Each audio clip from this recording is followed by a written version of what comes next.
जय श्री राधे कृष्ण साथियों। मैं भी कृष्णा ज्ञान सारा चैनल में आपका स्वागत करती हूँ। कैसे हैं आप? आपके अच्छे स्वास्थ्य और सुखद जीवन की मंगल कामना करती हूँ। आपके अपने इष्ट देवों को कोटि कोटि नमन करते हुए, बड़ों को प्रणाम करते हुए वीडियो प्रारंभ करते हैं। साथियों, बात चल रही है पितृपक्ष की, तो बात चल रही है इस पितृपक्ष में पितृ दोष दूर करने का एक जबरदस्त वाला उपाय। कहा जाता है कि पितृ पक्ष जो चल रहा होता है, ये पीरियड जो होता है सबसे ज्यादा गोल्डन पीरियड होता है, जिस समय में कितना भी कठिन से कठिन पितृदोष हो वो नहीं रहता है। अगर आपकी कुंडली में कोई पितृदोष किसी ने बताया या किसी ने बताया नहीं है, आपको सिम्टम दिखाई दे रहे हैं कि ये पितृदोष के लक्षण जो होते हैं वो आपके परिवार में घटित हो रहे हैं, तो तब आपको ये कार्य कर लेना चाहिए। और अगर नहीं भी घटित हो रहे हैं तो भी ये कार्य कर लेना चाहिए, क्योंकि इससे पितृ प्रसन्न होते हैं, उनका आशीर्वाद मिलता है। तो चलिए, आज एक जबरदस्त वाला उपाय लेकर मैं आपके बीच में वीडियो प्रारंभ करते हैं। उससे पहले चैनल को सब्सक्राइब नहीं किया तो चैनल को सब्सक्राइब कर लीजिएगा और बेल आइकन का बटन भी प्रेस कर लीजिएगा, जिससे आने वाली वीडियोस आपको मिलती रहे। मैं बात कर रही हूँ पितृपक्ष, यानी कि जो 17 तारीख से 2 अक्टूबर तक अभी चल रहा है। कितना भी भयंकर पितृदोष लगाओ, यदि आपके घर में अनचाहे लड़ाई झगड़े होते हो, अनचाही बीमारियां आती हो, आपके धन की हानि होती हो, वंशवेल बढ़ न रही हो, संतान को संगति की ओर बढ़ गई हो, संतान आपसे आपके कहे में बिल्कुल भी नहीं हो, संतान की तरक्की नहीं हो रही हो, असंख्य ऐसी चीजें हैं जो ये दर्शाती हैं कि कहीं ना कहीं आपके किसी भी परिवार में किसी सदस्य के ऊपर पितृदोष है, या किसी योग्य पंडित ने कुंडली में पितृदोष बताया हो। आपने बहुत सारे हवन किए हों, अनुष्ठान किए हों, स्नान किए हों, लेकिन फिर भी ये समस्याएं अगर नहीं दूर हो रही है तो ये टाइम आपके लिए सर्वश्रेष्ठ है। करना क्या होता है, कहते हैं इस दौरान पितृ प्रसन्न भी बहुत जल्दी होते हैं और रुष्ट भी बहुत जल्दी होते हैं। यदि आप उन्हें इग्नोर करते हैं, यानी कि अपने जो पूर्वज होते हैं, आप उनकी तस्वीरें जहाँ लगी हैं वहां कोई झाड़ पोछ नहीं करते, माला नहीं बदलते, या फिर आप गंगा जल नहीं छिड़कते, या आप उनके निमित्त कुछ अच्छे कर्म नहीं करते। बड़े लोग कर रहे हैं, लेकिन हमें अच्छे कर्म करने से किसने रोका है? अच्छे कर्म तो हम कर ही सकते हैं। अच्छे कर्म करने में तो बहुत सारी चीजें आती हैं जो आप नित्य प्रति भी कर सकते हो अपने जीवन में, तो वो भी अगर आप कर लेते हैं तो भी पितृदोष दूर हो जाता है इन दिनों में, खास दिनों में।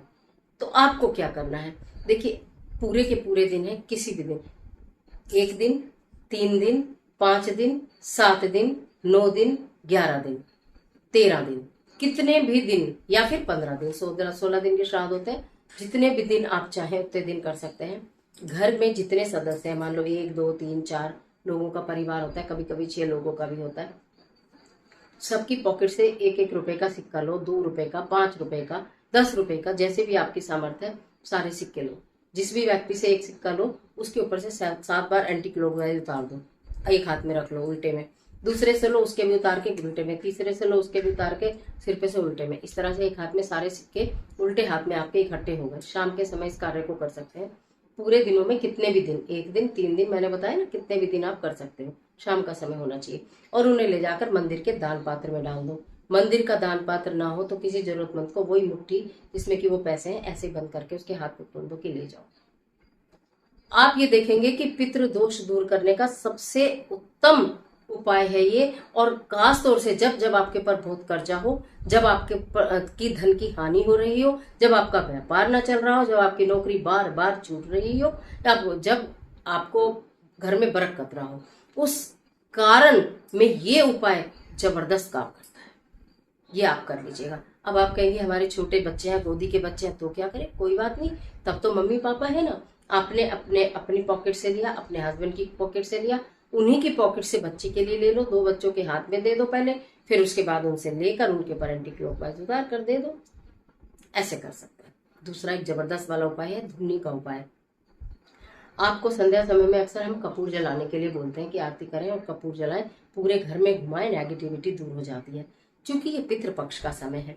कहते हैं ना कि जैसे हमारे पूर्वज होते हैं, हमारे पितृ पूर्वज भी इस समय ब्रह्मांड में जो है विचरण कर रहे होते हैं, तो हमारे पितरों और पूर्वजों के साथ साथ पिशाच भी भ्रमण कर रहे होते हैं। अब ये देखना होता है कि हमारे कोई ऐसी गलती ना हो जाए कि हमारे घर में कोई गलत नेगेटिविटी आ जाए, या कुछ किसी गलत हवा का हमारे घर में आगमन हो जाए। इसलिए बहुत सारे हम आपको सावधानियां भी बताते हैं कि पितृपक्ष में क्या सावधानी करनी चाहिए। शॉर्ट वीडियो में फिर मैं एक बार अलग से और भी बता दूंगी कि पितृपक्ष में क्या सावधानी रखनी चाहिए, बच्चों को और बड़ों को भी। लेकिन फिलहाल ये बता दूं कि हमें उससे बचाव कैसे करना है।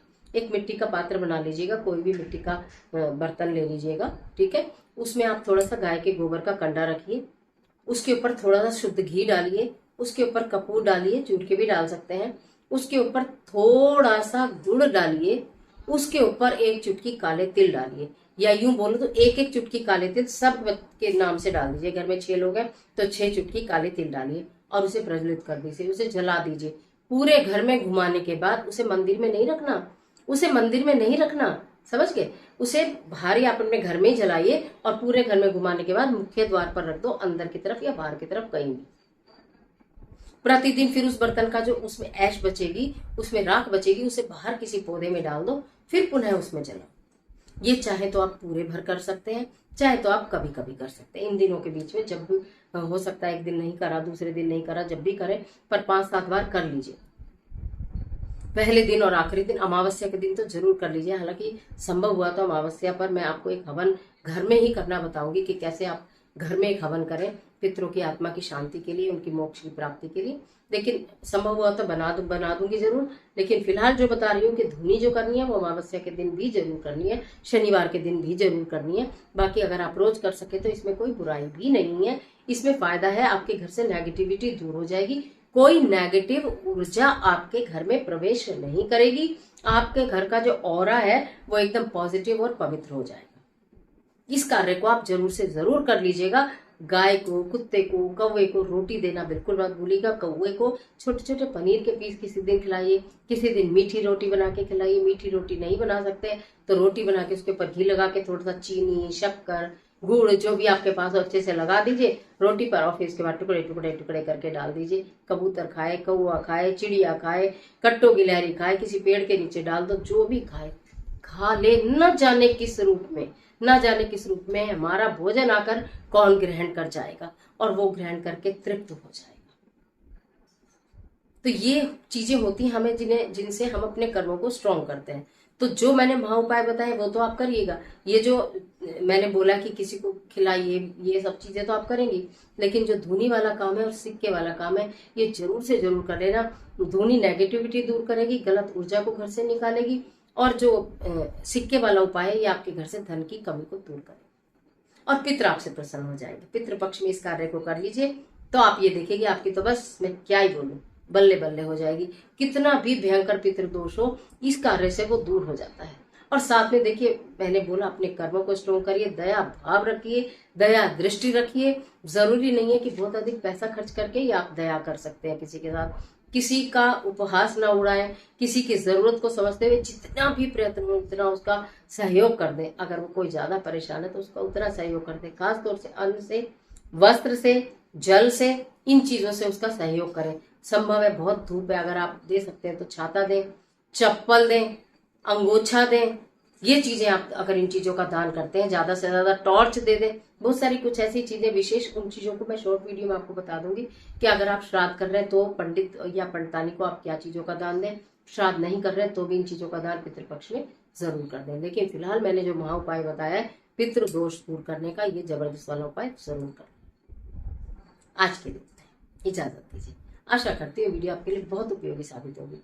मिलती हूँ एक और जबरदस्त वीडियो के साथ। तब तक हंसते रहिए, मुस्कुराते रहिए, अपना और अपने अपनों का ख्याल कीजिए। वीडियो अच्छी लगे तो लाइक कीजिए, फ्रेंड्स से शेयर करना बिल्कुल मत भूलिए, क्योंकि कर भला तो हो भला, अंत भले का भला। ये भी एक अच्छा कर्म है कि दूसरों तक अच्छा संदेश आप पहुंचा दे रहे हैं।